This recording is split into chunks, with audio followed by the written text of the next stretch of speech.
All right. Thank you, everybody, for the reschedule here. Certainly appreciate it. If you could just take a quick second and just mute your microphones for me, that would be great. And we are going to jump right into this. I don't think there's any need to wait. So just like before, if you have a question, if you raise your hand, I believe it's on the reactions part of your screen. Just raise your hand and let me know, and I'll certainly answer the question for you. So I've got a few videos lined up here for you. And so what we're going to do is actually watch them, one at a time. We're going to watch it in the clip in full, and then I'll go back and break it down a little bit. And then if you have any questions during my breakdown, just raise your hand and I'll make sure that that we get to it. So if I start talking about one concept, feel free to raise your hand.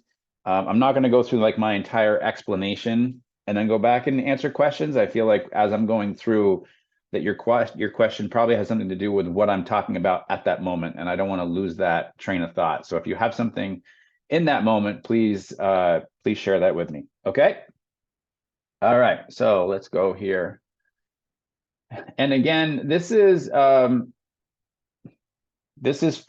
a website. This is from a YouTube channel called Gumby's Imperial Media. It's nothing but dog park interactions. It's very fascinating stuff. You'll see some captions on the video. Those are not mine. You'll also see some thoughts on the video. Those are not mine. That's all from the author of the YouTube channel.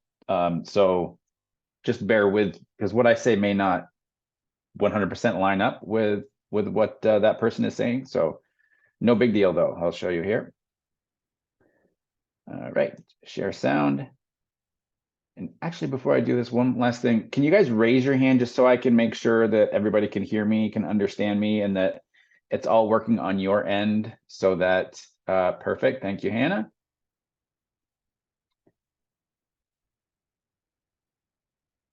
Good.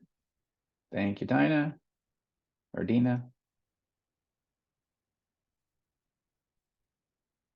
Allegra, have you been able to find it?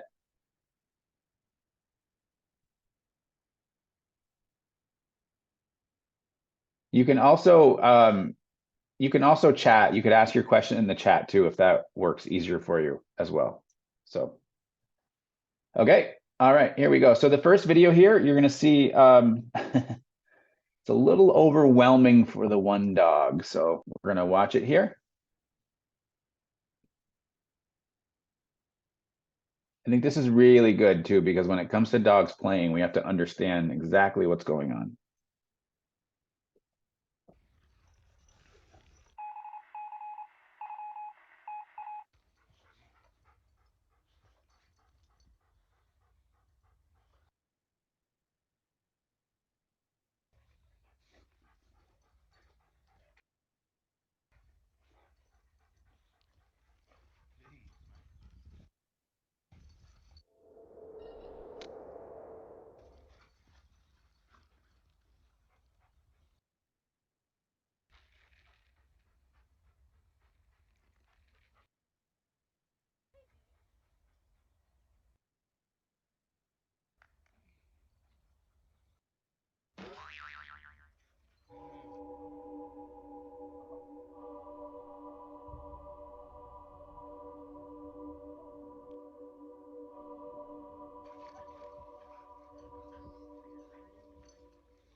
So as you can see, this dog is getting completely overwhelmed with these other two boxers.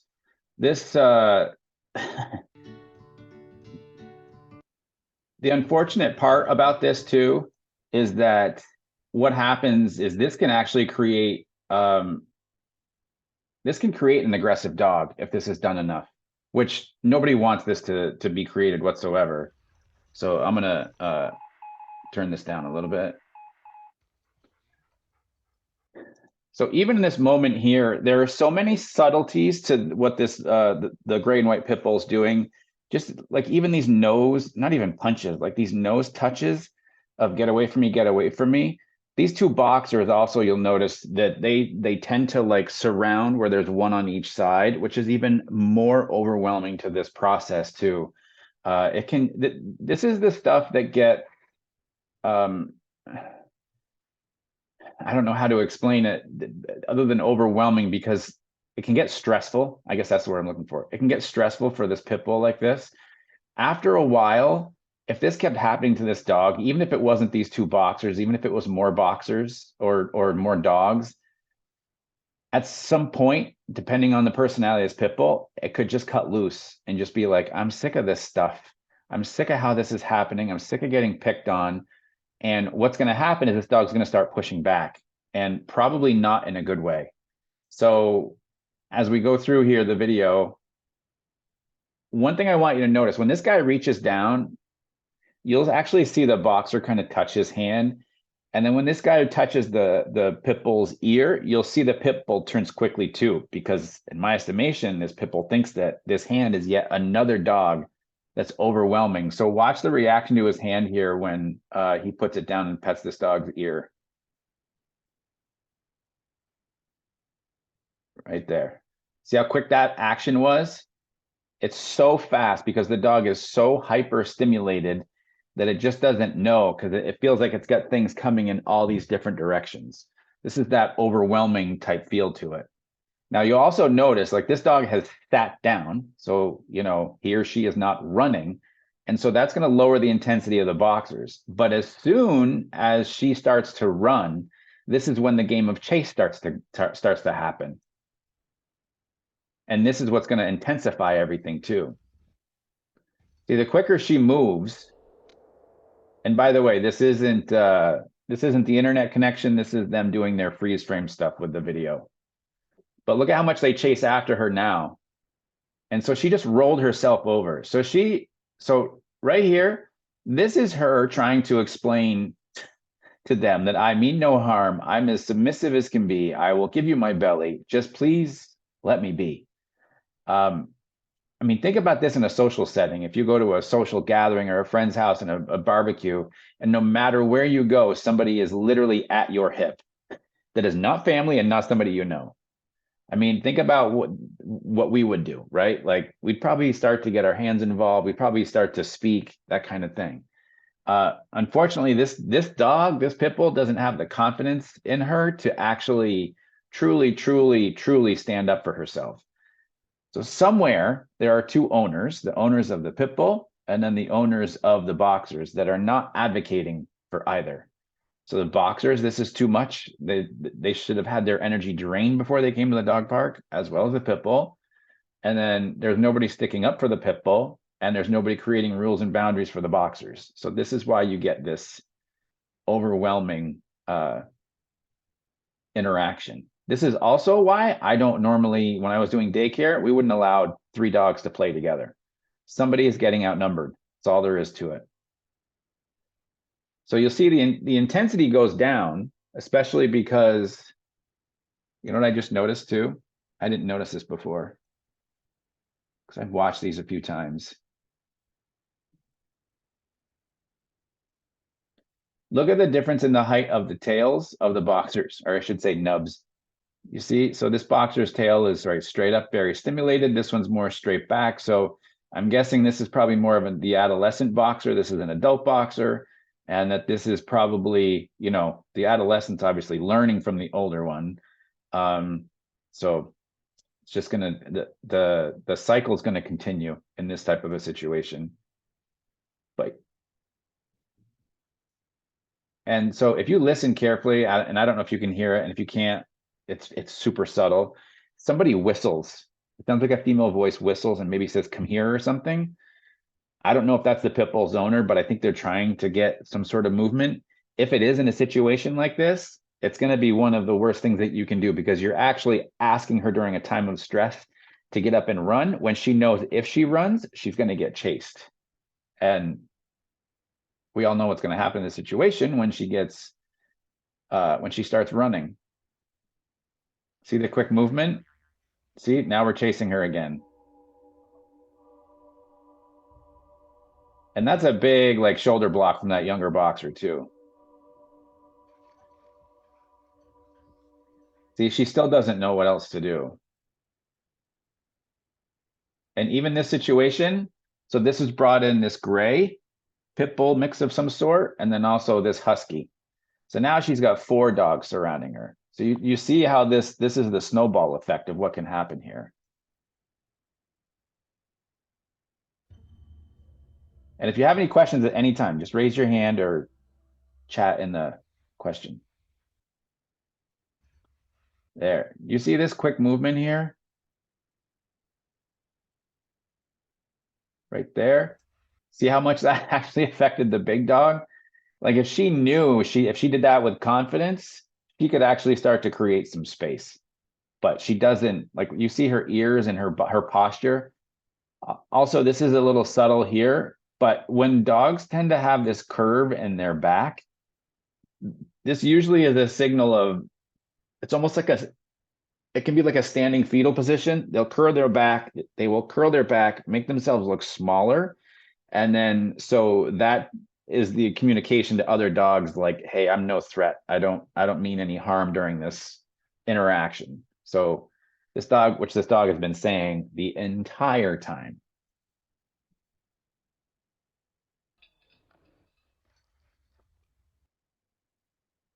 Does anybody have any questions about that?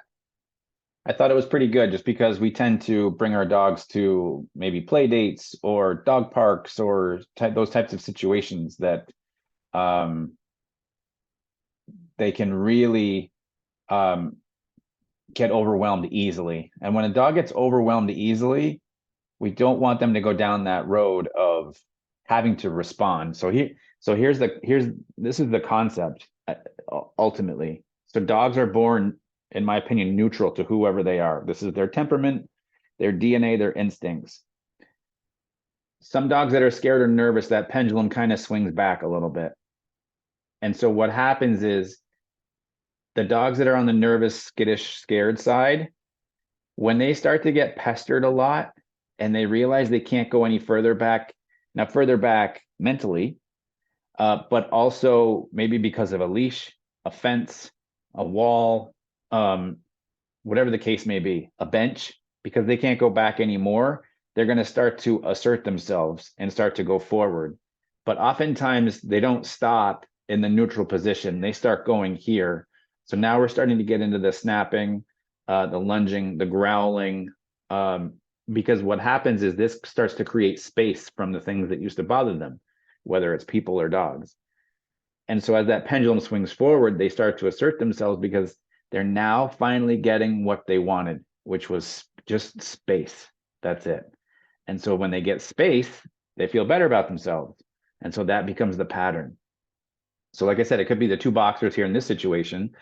Tomorrow could be 2 more dogs.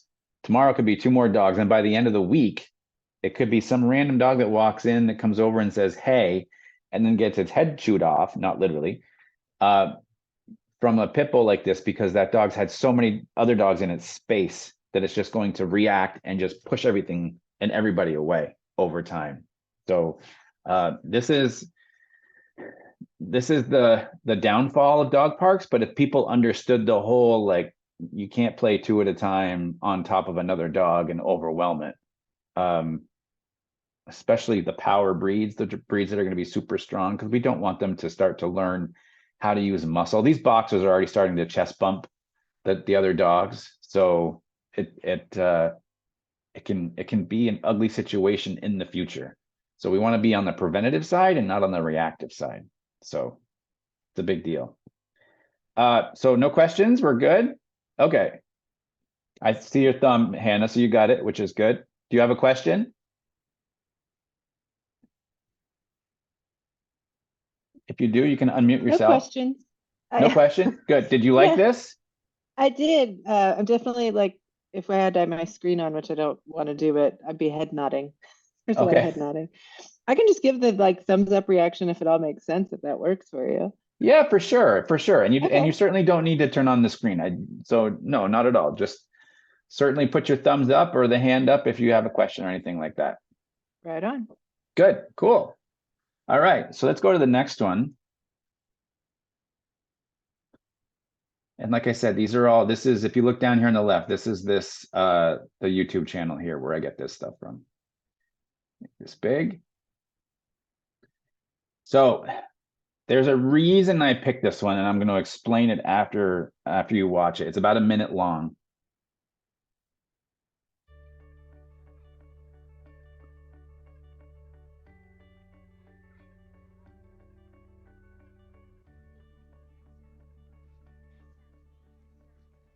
Camera work isn't great, but for what I'm trying to explain, it'll be good.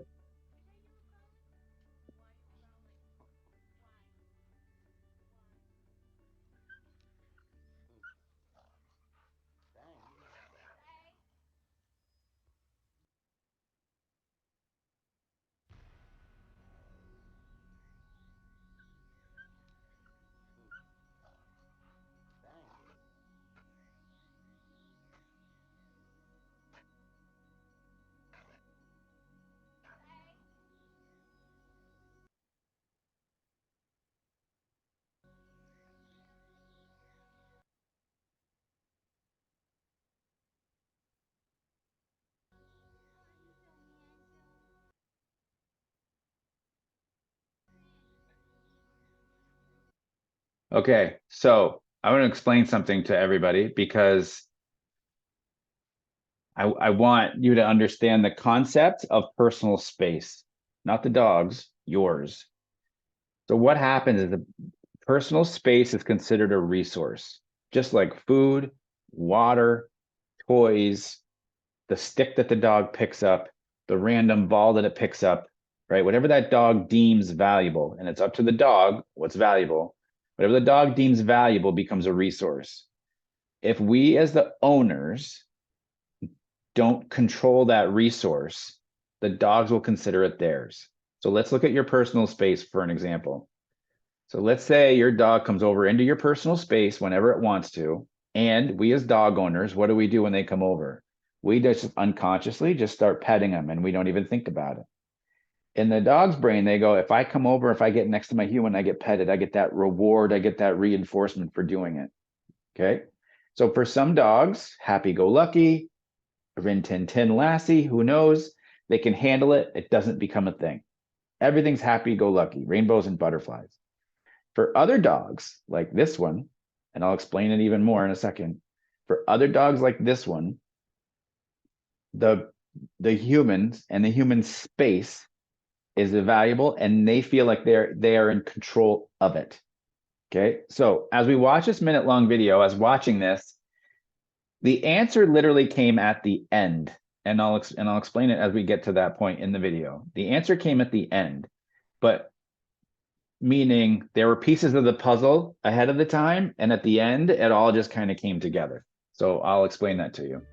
Because like I said, the camera work isn't great.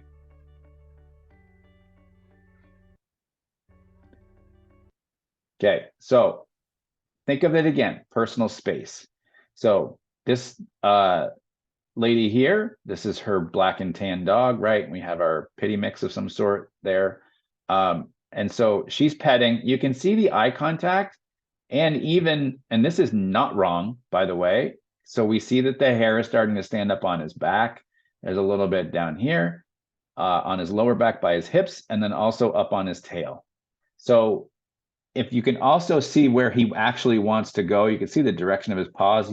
He wants to try to get in between the dog and his owner at the same time. And very stiff and rigid. Meanwhile, this Pitty is like a happy-go-lucky dog. I mean, that tail's going, there's no threat here, no nothing. But that dog is getting rewarded for being in her space as well.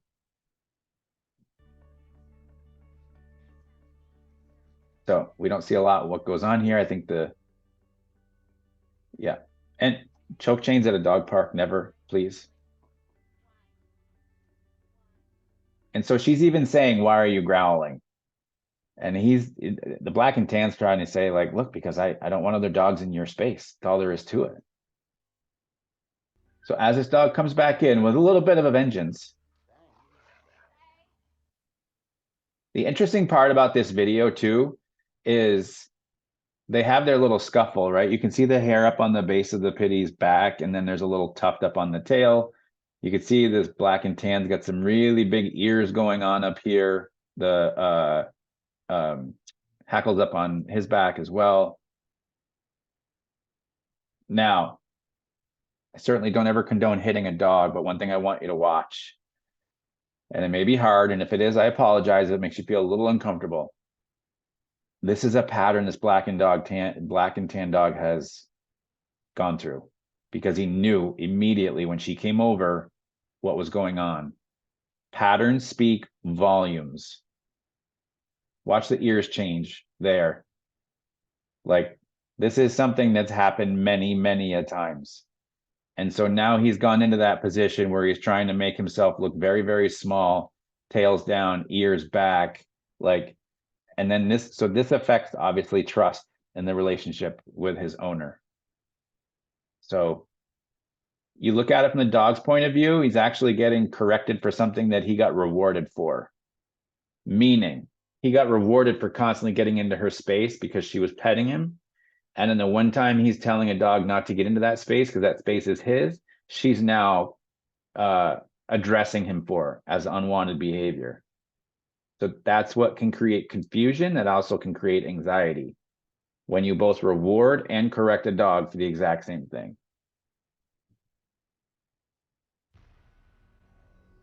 Yeah. Really, the owner's at fault here. See, so they froze the picture here to make it look like the pit bull was the one that started this, right?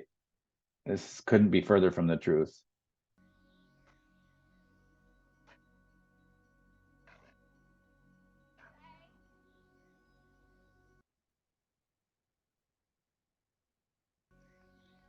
So when I said the answer was given to me at the end, right there, right here. What is that dog doing right now? He is allowed to run into her space and physically get into her space, like up against her. This is his space. This is his resource. And he doesn't get corrected for that. He doesn't get addressed. You see, he's like, this is my space. This is what I'm supposed to do. So then what happens is when this other dog comes in, there, look at where he puts himself. I hope you see this. This was the billboard to me. This is what gave me the answer, exactly what was going on. This is his space. And so he has inserted himself in between the gray dog and his owner to claim it as his. This is where it all came together. So if I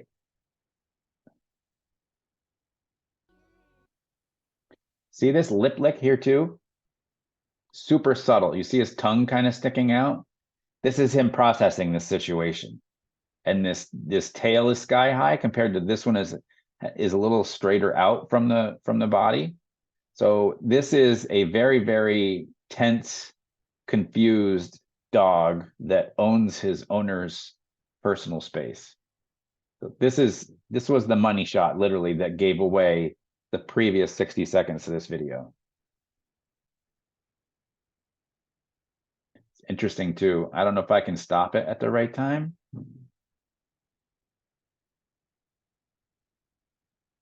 You see how much he starts to turn and it makes the gray dog jump back. The gray dog knows exactly there's tension that just came in between him and the lady here. Exactly. They're that keen to that. And you can even see the eye contact. I wish I could zoom in on that. Oops, that's not what I want to do. I wish I could zoom in on that because that is some piercing eye contact. See, so what happens in this moment? What is he getting reinforced for? Look, so the petting went right from the gray dog to the black dog when the black dog moves in between with tension. This is he just got rewarded for that. Yeah, buddy, good boy. Nice job for getting in between me and that big scary gray dog. with all this tension, and you're getting into my space, and thank you for claiming me as yours, and I'm going to reward you for it. Like, in this context, if this person wants to straighten this around, she needs to send this dog away out of her space when he comes in asking for something. So there's this concept we talk about in my Canines and Culture group called invade versus invite, meaning when your dog invades your space, they need to be sent away from you. Still could be in the same room, just sent away. And wait until you invite them into your space so you can control your own resource, your personal space as yours. So if you can control that it has a beginning and an end to it, you won't run into this kind of stuff, nowhere near as much. And it's a lot less confusing on the dog too. Does that make sense to everybody? Anybody have any questions about that? Because personal space is a humongous deal when it comes to this. Humongous. If you don't have your personal space claimed as your own at home, there's a good chance you're not going to have it claimed as your own outside the home. Everything starts in the house.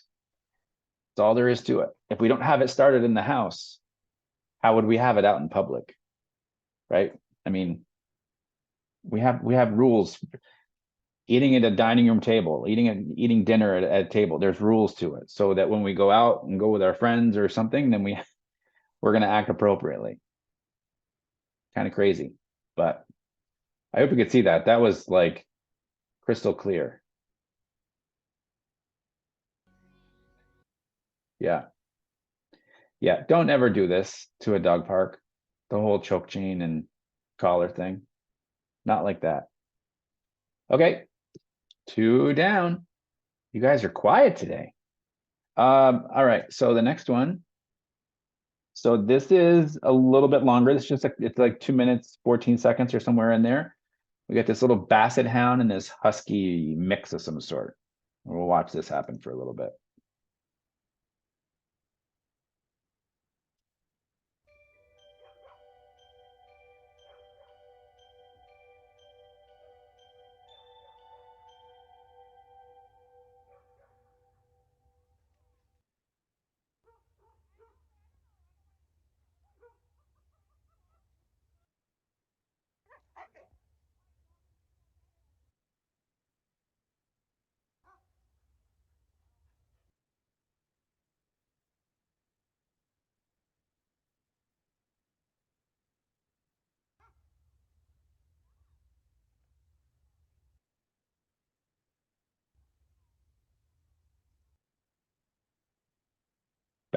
This basset loves this dog.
So that was an interesting reaction because you're gonna see this this basset, like I said, loves this dog, but he's just coming on a little too strong. I also think this husky is an adolescent as well.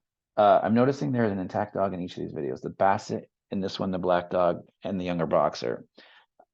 Allegra, it's a great observation, but I can tell you that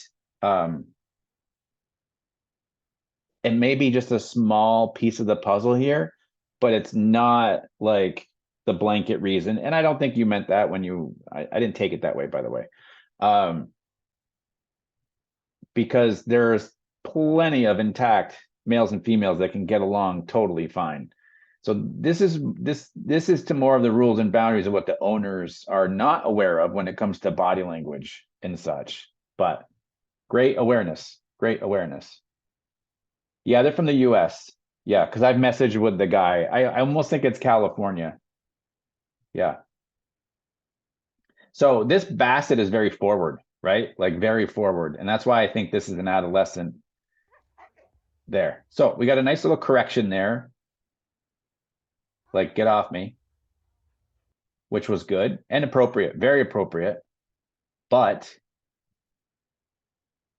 it didn't last because there's another one. And here's another one. It's still there. It's just not as intense. And so he pursues. And then this is when we start to get an interesting reaction. So I'm going to pause it right here. So this Basset in my brain actually thinks like this is his female, his dog. And so when you got this Gray Pitty that comes over, the Basset basically says, hey, back off. And then he realizes he said back off to the wrong dog. And then he has to give his 2 cents afterwards. Right there. Do you see how he's snapping at that dog? And this dog wasn't doing anything wrong, right? But also, see, the Basset has put himself in between the two. This is just like the last video. It's just not a human standing over here to the right.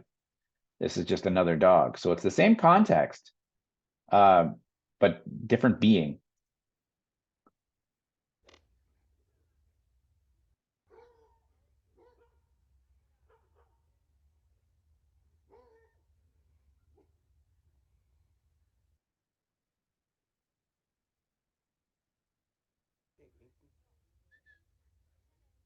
So the cameraman, this is his dog. So that's why there's this communication back and forth.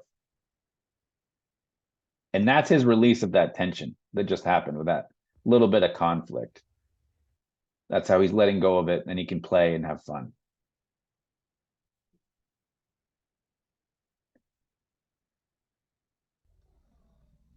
So Bassett's going to go back and keep pursuing here. I mean, this husky would really like to just do other things. There. So that was the biggest address of the unwanted behavior from the Basset that we've seen. Another reason it tells me that it's an adolescent dog is because that's just not like an adult dog thing to do. That not in my experience, just like that chase kind of thing. But one thing I want you to notice is that when it happens, it's really that moment afterwards that it happens.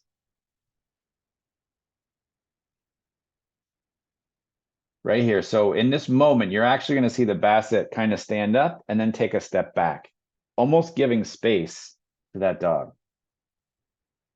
Right there. Right there. So he's giving space. This is also his way now of saying, okay, I would just like to play. So it turned into that husky mix saying, hey, enough of this crap. I'm over it. And then the Basset going, okay, well, maybe if I just try to get you to play this way and invite you in. So when dogs back up in this context, this is their way of initiating play. It's an invitation. Like that. Did you see that? It was very subtle. Watch it again. Watch it. See how he starts running away and actually gets the husky to go with him.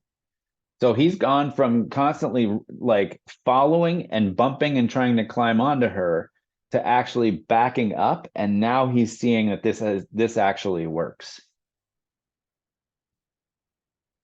See how he stopped? Another invitation of play, which is great. See, he's not as forward. Here he does it one more time and she goes, yep, not having it. That was great. So this husky is probably a dog that's going to be able to stick up for itself at some point. She's already starting to, and I think she's heading in the right direction. That's why I like this video, is because I didn't find that anything that was inappropriate outside of just dog body language and the interaction and them learning from each other. Because there was a transition that happened with the Basset Hound that went from being too forward, being too physical, to wait, I actually get to if I invite you and do this appropriate, well, he didn't know it was appropriate maybe, but if I actually invite you, you will play with me. So I don't have to chase you to play. I can actually invite and you'll come with me.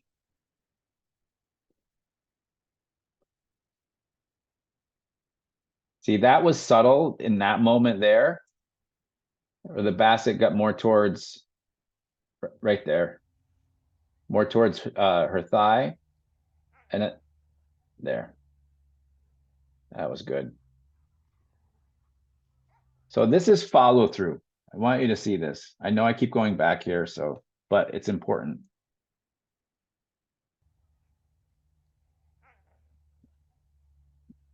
So this is follow through. So when she gets done the correction, she actually moves forward again, right? There and there, and just wants him to settle right there. That's her way of going, enough, enough. Okay, you got it? We good? All right. And then they can carry on from there. See how things kind of go on to a pause? And he started to back up a little bit to initiate play again. So any questions? But yet, I mean, Allegra, as far as the dogs being intact, it's interesting. If you had asked me that question probably 10 years ago, I would have told you that was probably the majority of why things were going the way they were. There's so much, I don't know if you want to call it research, but there's, I guess, a lot more experience I've got when it comes down to it, that it's certainly a part of the equation. And I think it was also, when I was a kid, it was also the generation of, if a dog showed the least bit of aggression, it was fix the dog and it takes it away.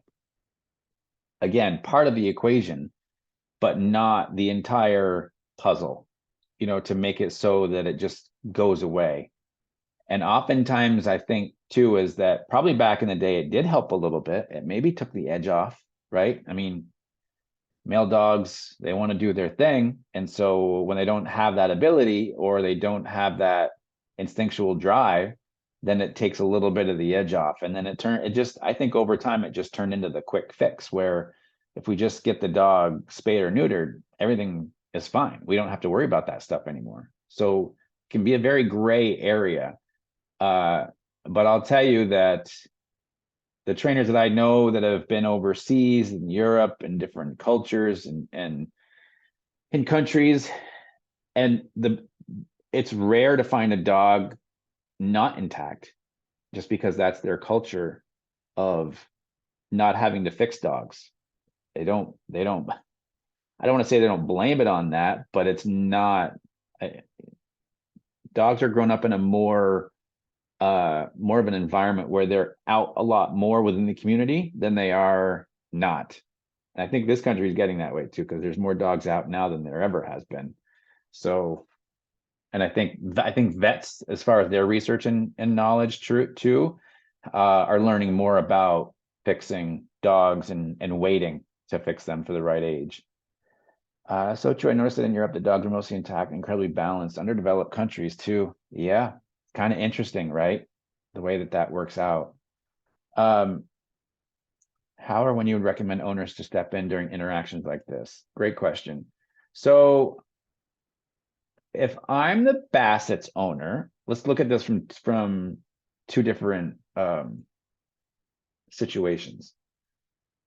If I'm the Bassett's owner, I want to look to see when my dog may feel overwhelmed. So, or my dog is overwhelming another dog. And then also that other dog's reactions. So I have to answer this from a dog owner perspective, and not like an everyday dog owner perspective, and not a dog trainer. because that's two different answers. From a dog owner's perspective, I would probably go back. I'm going to go back to the beginning here. That's a good question too.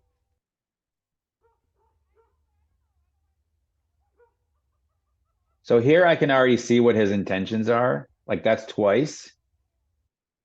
She told him off once.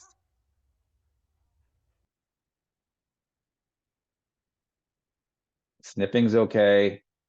That right there, that's probably when I would have stepped in because I'm starting to realize like she's tried to tell him off.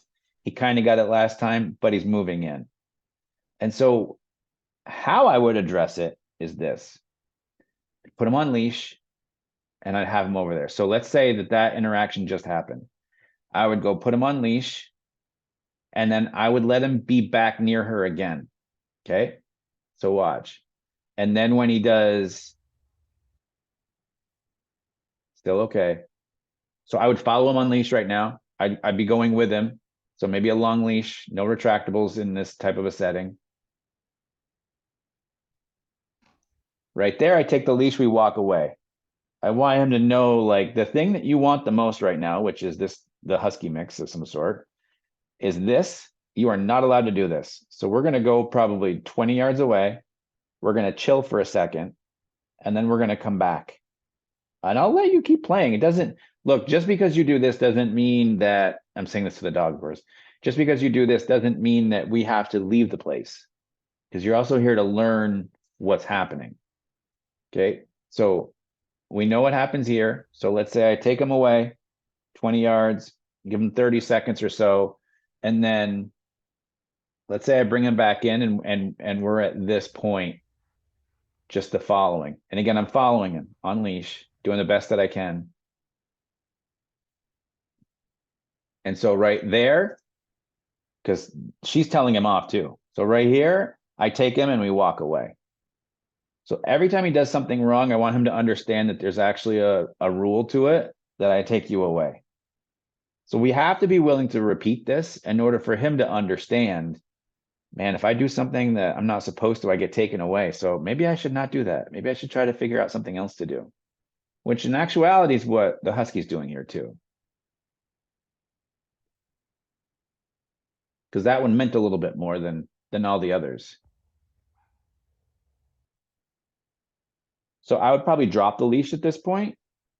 It's okay for the dog to drag the leash around as long as you're right there to supervise.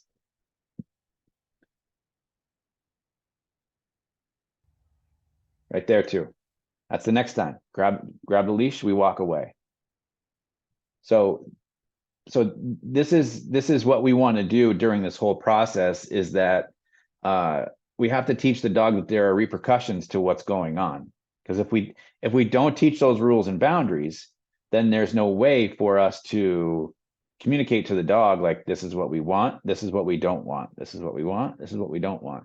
Meanwhile, you do have a dog here that's telling you exactly what she doesn't want.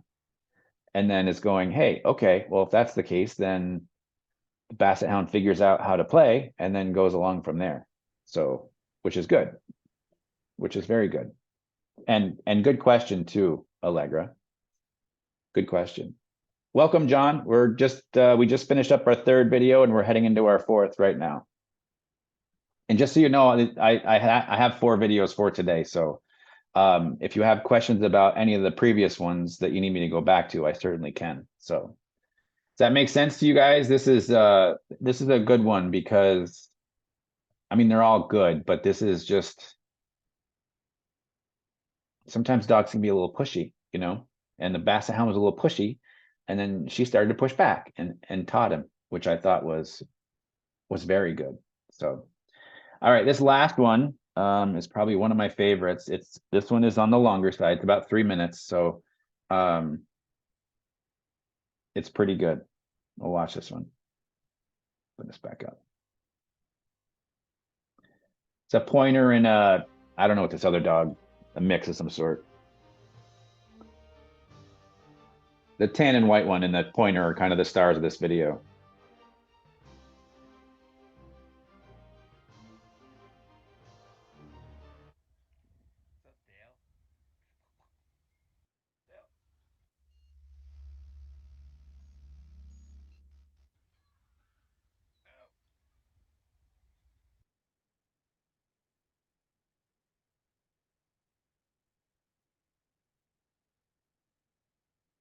Dale and Griffin.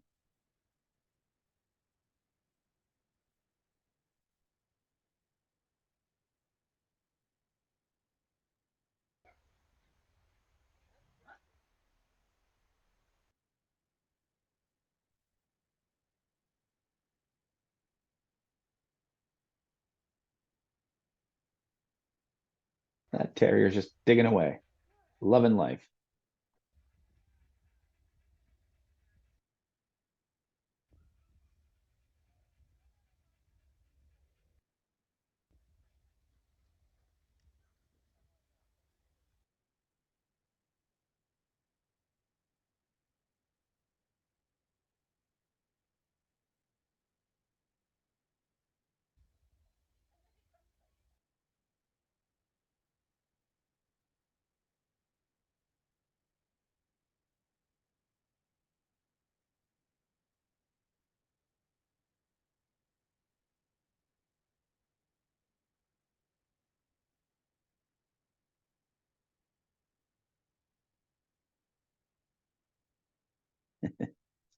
Yes, another intact dog, Allegra.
So a lot to break down here. So, and John, just so you know too, if you have any questions at any point during my explanation, just fire away. You can turn on your camera or just raise your hand. You can hit the reaction button down below, raise your hand, or you can chat it and you can ask the question in the chat, whatever is easier for you. Okay, so a lot to break down here, okay?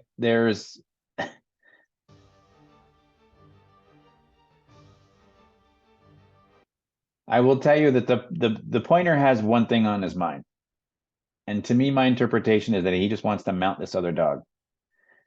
The tan and white dog here, Dale. So we got Dale is on the right, you got Griffin on the left. So Dale is much more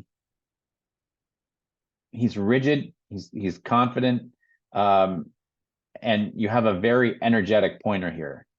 And so you have a lot of interactions happening. You can see that even his movement forward, so I want you to watch this for a second.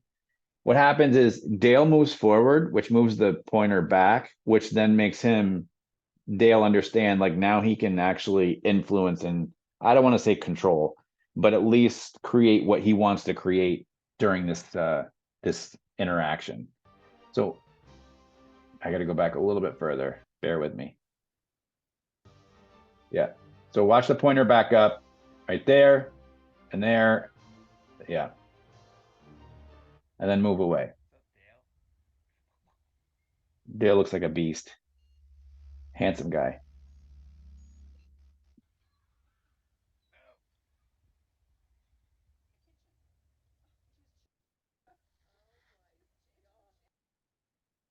So this is what I want you to see is in this interaction. So the pointer keeps trying to get around to the back end of Dale, and Dale just kind of keeps going like this and keeps facing him the whole time.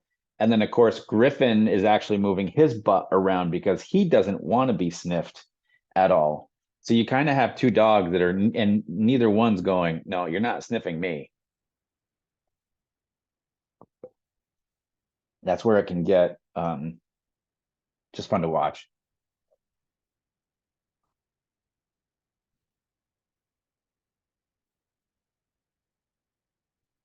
So creates more space again.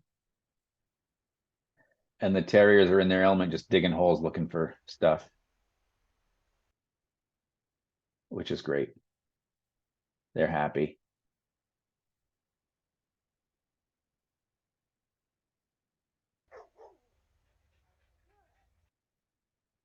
There. Okay, so now what I want you to watch here is I want you to watch Griffin the pointer and how he moves, and which way he faces and what he's doing with his butt. Okay. That tail is just going like a rattlesnake. Now you see him lean in here, like look at it, look at his back legs, and he's literally over the top of his front legs here. So this is him now moving into Dale's space, which you can see Dale has gotten much more upright, like straight up and down, right? Like ears all the way to his feet. It's like a straight line. So what's happened is the pointer has moved in. Dale has actually gotten a little bit stiffer, more rigid than what he did, and he is still excuse me, he's still holding his ground quite well. The good part about him too is that he has a lot of behavior that he displays, a lot of body language, because you can see he's got some hackles up here, and then there's a little one on the tail as well. And remember, hackles don't mean aggression in any way, shape, or form. Hackles just mean stimulation, which could be negative or positive depending on the situation. So, but this pointer, man, he's pushing.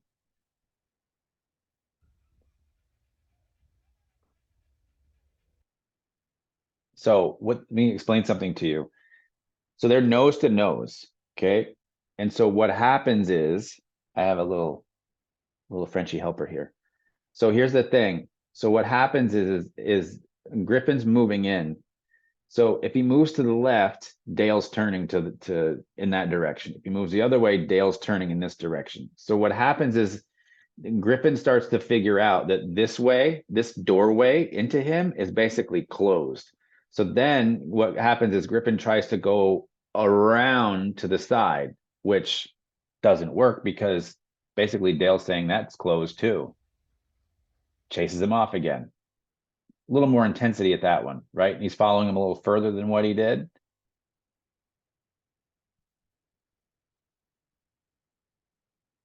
See, look at the look at all the hair up on his back. It's got on the shoulder blades. It's we used to call it a mohawk on some dogs because their hackles used to be like it would literally be about this wide and about that long, right down their back. Quick stop here, approach by Dale, tail going. You can see, I want you to see this. Watch Griffin's face. He actually goes left and left and right, trying to figure out his way how he can get to the back of Dale. See, right, left, left, right. Can I get around here? Still can't get around. So I'm gonna go pee. And by the way, dogs that just about dislocate their hips try to get their pee up as high as possible on trees because that represents that it could be just a very, very big, strong dog that's in the environment. So the higher up the dog tries to pee, that's what they're trying to communicate. And yes, females can do it as well, for sure.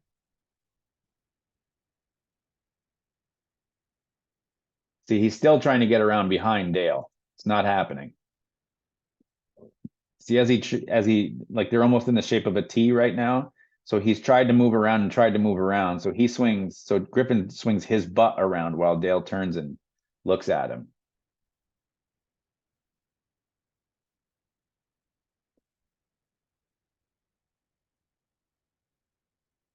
Dale's just really confident about it. It's pretty cool.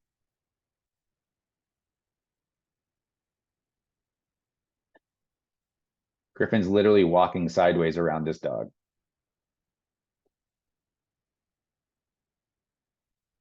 And see, as soon as Dale moves towards him, he moves his butt back.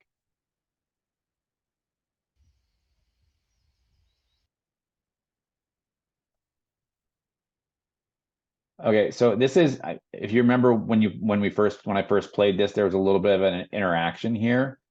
And so I feel like this was like, I think there's been a considerable amount of time that these dogs have hung out together since the last clip. Just because of how close they are to each other, they're sideways to each other, they're a little bit more comfortable with each other. And so what's gonna happen is Griffin here, the pointer, is gonna put his head more towards the back of Dale's neck, kind of sniffing and whatnot. And then this husky comes in and kind of bumps the pointer into Dale a little bit. You're right there, and then right there. The cool part is, what I really appreciate about Dale is he didn't take it any further than that. You watch it how subtle and how quick this was, and that he just did.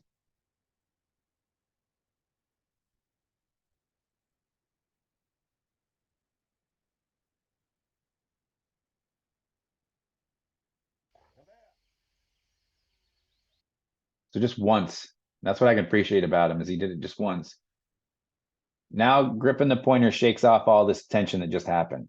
This is the big release. If you didn't know this, it's called a reset shake. So this is the big reset shake that goes, hey, okay, I gotta let go of that. What just happened? Because man, that was kind of tense. This is their way of just letting it, literally the water slide off their back.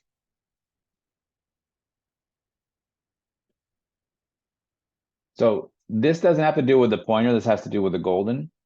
And so to me, this golden retriever is a very happy-go-lucky guy, probably a little bit on the confident side, but is expressing to Dale that he means no conflict and means no harm. Because look how confident he's standing here too.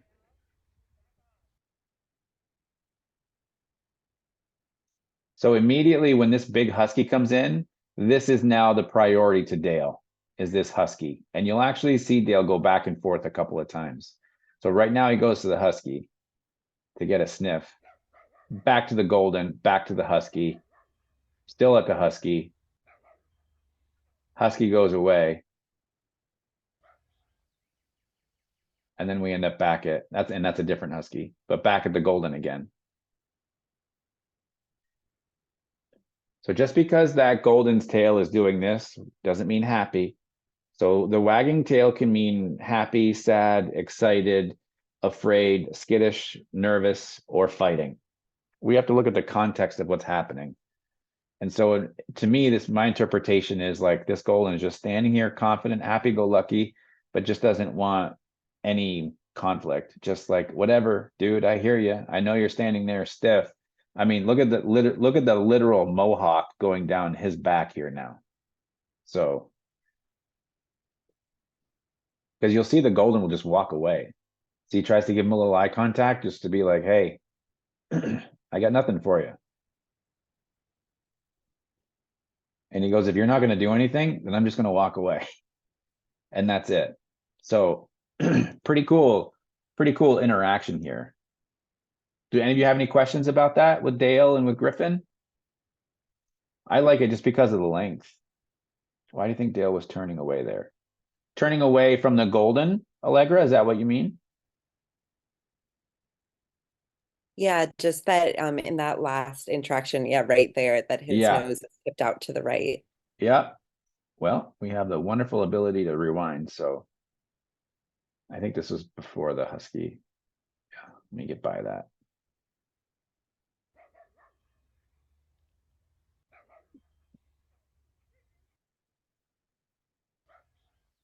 I mean, with it being at a dog park, it could be another dog running around off to the side that we didn't see. Just because of how like,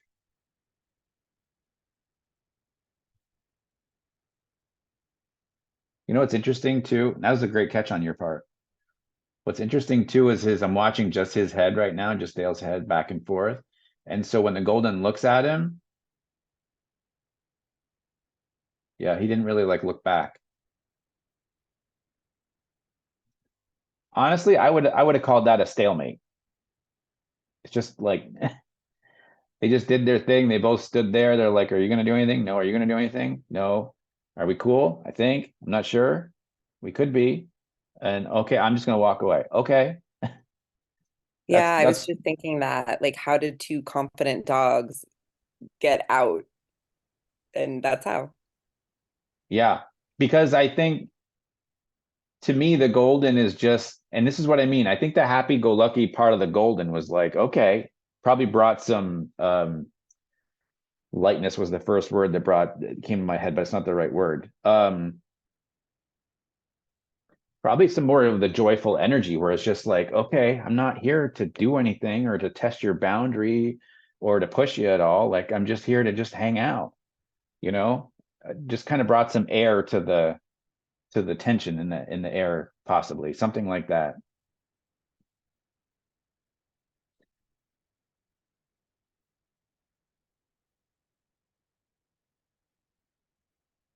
I would have loved to have seen a split screen, like one angle like this, and then the other angle looking at Dale's face. Because I think if you know if you look at his ears, and I think there's probably some back and forth that's probably going on with his ears or with his eyes that we don't see.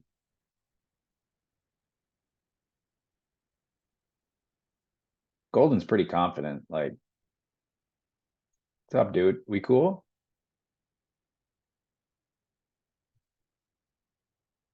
Yeah. Okay. Guess we're cool. Just gonna walk away.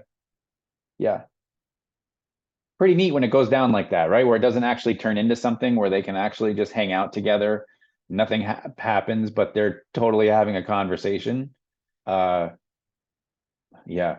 I did this video my first webinar. Um, and it's like the more I watch it, the more it's like a movie, right? The more you watch it, the more you pick up on it. And so, which is also the reason why I keep replaying certain parts so I can bring that out to your awareness with it. But it's pretty cool the way that you can start to see that the body language, the tension, um, the confidence start to come out.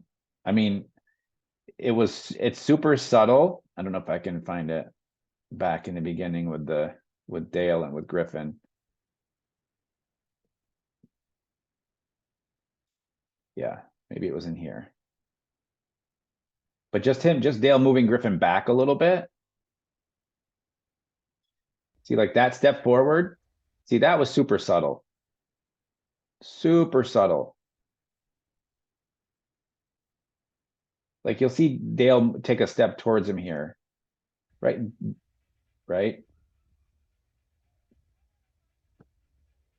That right there. That along with some eye contact moves him forward, and then that's a great freeze frame of the pointer. Wow, looks like almost all their legs are up in the air at the same time. That subtle move, those are the things that we don't see when we're just watching it happen in real time in front of us. Only the very, very, very experienced eye can catch that at that time. So very cool though. Good question. Anybody else have any questions? Dina, Hannah, John, anything? That's the fourth video, so that's the last one that I have for today. And like I said, the recording of this will go out to everybody as well too. So I don't want you to think that, like I said, it's just like the one time and out kind of thing. So we good? Everybody's good? No questions? Okay. All right. Well, I want you all to have a wonderful day. Thank you for doing this. I really appreciate it. And you're very welcome, Allegra. Thank you for participating. Really appreciate it. Thank you so much for this, and I will get this uploaded and we'll get a link out to you shortly. So hope you all have a wonderful day, and thank you very much.